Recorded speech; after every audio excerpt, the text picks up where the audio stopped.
সেই লাঠি বিশাল এক সত্যিকারে অজগর সাপ হয়ে জাদুকরদের বানানো সবগুলো সাপ একে একে সব গিলে খেলো।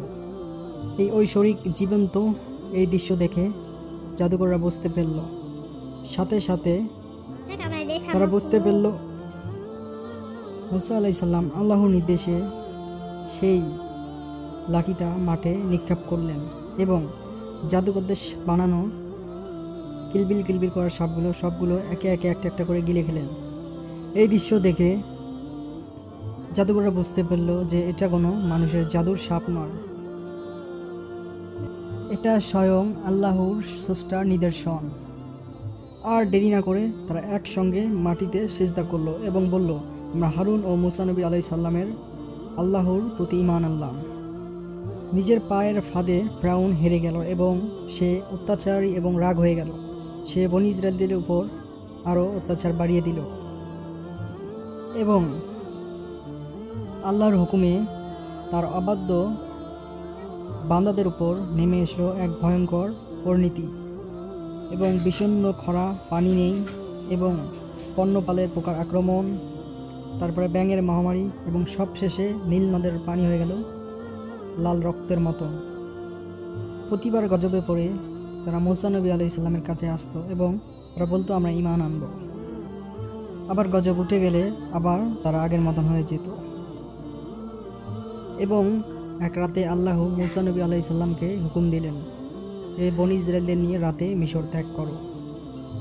খবর পেয়ে ফিরআউন এক বিশাল সৈন্যদল নিয়ে তাদের পিছু করল।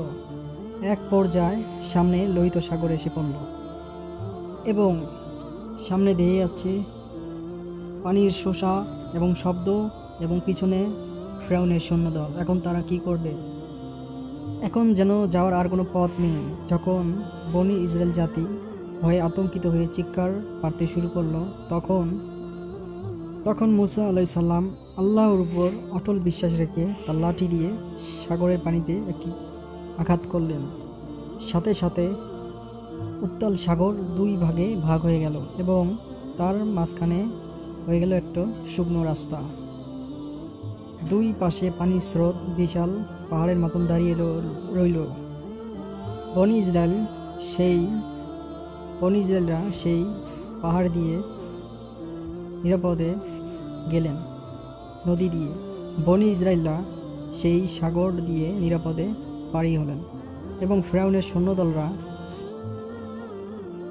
তারা বিজয়ের আগমন নিয়ে তাদের সৈন্যরা যেই তখন ওই রাস্তায় নামলো, আল্লাহর হুকুমে দুই দিক থেকে বিশাল পানির পাহাড় তাদের উপরে আশ্রে পড়ল। দুপড়ে দুপড়ে মৃত্যুর পর্যায়ে গিয়ে ফিরআউন তার ভুল বুঝতে পারল।